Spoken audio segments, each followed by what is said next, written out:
জয় গোপাল বন্ধুরা, আজকে তোমাদের সাথে আমি রাধাষ্টমীর ফুল ব্লগটা শেয়ার করছি। তো প্রথমে আমি ময়দাটা মেখে নিচ্ছি। ময়দা মাখা হয়ে গেলে কিছুক্ষণের জন্য রেস্ট দিয়ে আমি লুচিগুলো ভেজে নিলাম।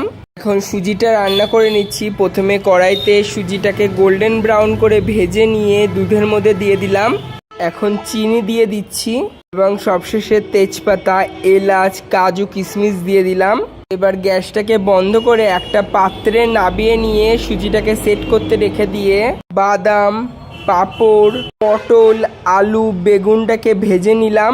এখন রাধারানীর সবচেয়ে প্রিয় দহি আরবি করব, তার জন্য প্রথমে চুরমুখিগুলো ভেজে নিয়ে সে তেলে পাঁচফোড়ন, তেজপাতা, আদা গ্রেট করে দিয়ে দিলাম। হলুদ, জিরের গুঁড়ো, ধনের গুঁড়ো, পরিমাণ মতো নুন এবং চিনি দিয়ে দিলাম। চুরমুখি দিয়ে কষিয়ে নিয়ে ফেটিয়ে রাখা দইটা দিয়ে দিলাম।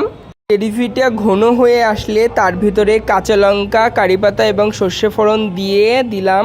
এখন ভোগের থালিটা সাজিয়ে নিচ্ছি। রাধারানীর প্রিয় আতা ফল, লুচি, দহি আরবি, সুজি, বেগুন, পটল, আলু ভাজা, গাটিয়া, বাদাম, ছোলা এবং পাঁপড় ভাজা দিলাম।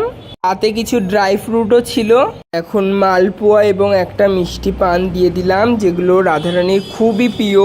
এখন বাবুই সোনা ও গোপলু সোনা দুজনকে ভোগটা নিবেদন করে দিলাম।